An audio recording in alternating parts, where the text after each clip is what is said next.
Season 10 kicks this year of Death Battle off with a banger with Ant-Man vs. the Atom. I'll be honest, I wasn't as hyped for this episode as the community was, but the more information we got, the more I was like, okay, I'm into it. Plus, it was the season premiere of Season 10, so I was bound to be hyped either way. But with all that out of the way, how was the actual episode? Well, let's find out, shall we? For starters, the analysis is pretty good. The cutaways weren't laugh out loud funny, but I do like how Wiz has a mental breakdown over Boomstick and pizza. God, I miss this show so much. I know I could always just go back and watch other episodes, but there's just something nice about watching new episodes that I can sink my teeth into. Anyway, the analysis segments were where we learned about the characters I was really into. I loved learning about Ant's and Hank's analysis, and I loved learning about Ray in general. I am a little disappointed they didn't mention the time Wonder Woman carried Ray in Justice League Unlimited. Like, come on, there was an obvious joke to make there. Overall, the analysis was very solid, and the editing was on point. Moving on to the fight, and let's just get the obvious compliment out of the way. The backgrounds look stellar. They always look stellar. Well, except for Overspace, that's literally just a white void, but hey, that's not a fault of the episode, nor is it a fault of Marvel's writers. I mean, how else are you supposed to draw an infinite cosmic void housing God? I'm going completely off topic. Moving on. Another thing I like? The sprites. My God, they look beautiful. Especially Hank. His helmet is like this perfect blend between the MCU version and the comics version. Now, I don't know if it's from a comic or if it's something the team came up with by themselves, but either way, it looks really cool. Another thing that looks cool? The actual fighting. It starts off relatively small scale with the two going tiny, Hank screaming at and dodging whatever this thing is called, the Newton's cradle balls coming off their string leading to a pretty funny visual gag, I will admit. And the two alternating sizes as they fight is such a cool idea. I especially love this part where Ray punches Hank and Hank turns big and tries to step on Ray, but Ray flips him over and then Hank explains how ants work, leading to Ray fighting a group of ants with his sword, getting overwhelmed, and then growing big and just stepping on them.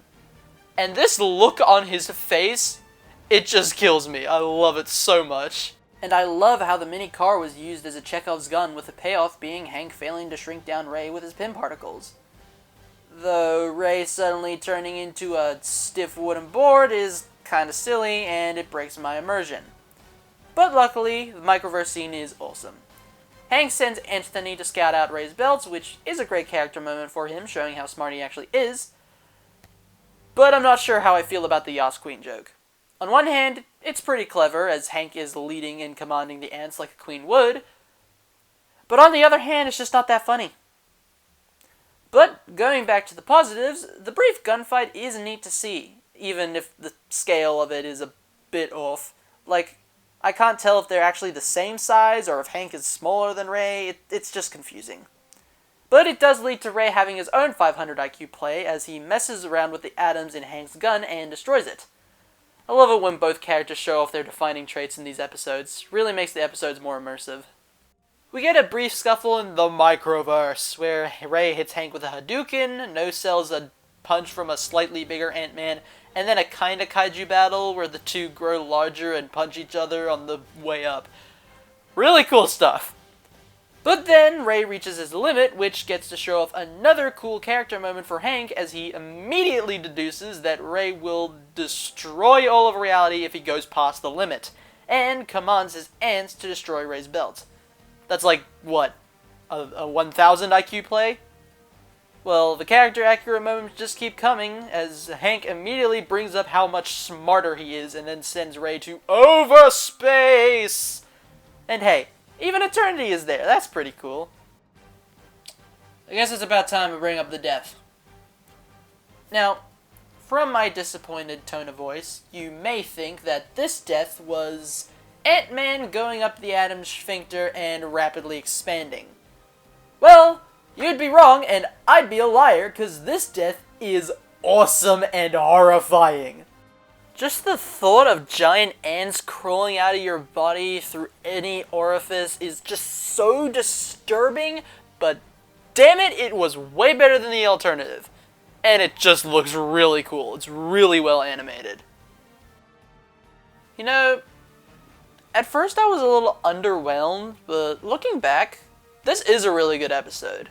The writing is good, the editing is fantastic, DJ spoils us way too much, and the voice acting is also stellar.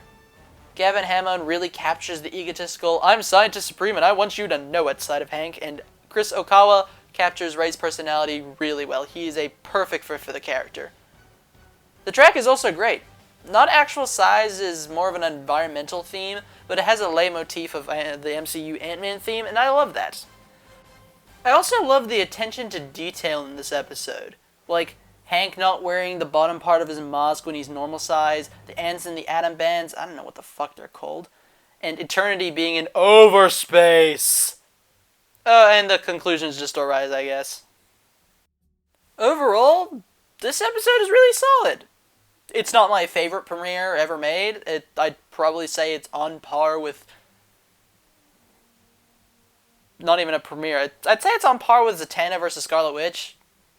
Other way around. But, I'd definitely give it an 8 out of 10. I really enjoyed myself. Kicking off this year with a bang, and I cannot wait. As for the next time, don't really have much of a connection to the Chosen Undead vs. Dragonborn, but I know it's gonna slap, because of course it is. Anyway, thank you all so much for watching. If you want, you can like, comment, and subscribe, and follow me on Twitter. Also, don't forget to check out Lucariboi's review in the description below. He made his own review, and also our reaction in the description below. It was a lot of fun. Probably the most fun I've had for one of our reactions ever. And, yeah. I gotta get back to Zelda Tears of the Kingdom now. I will see you all in the next video. Bye!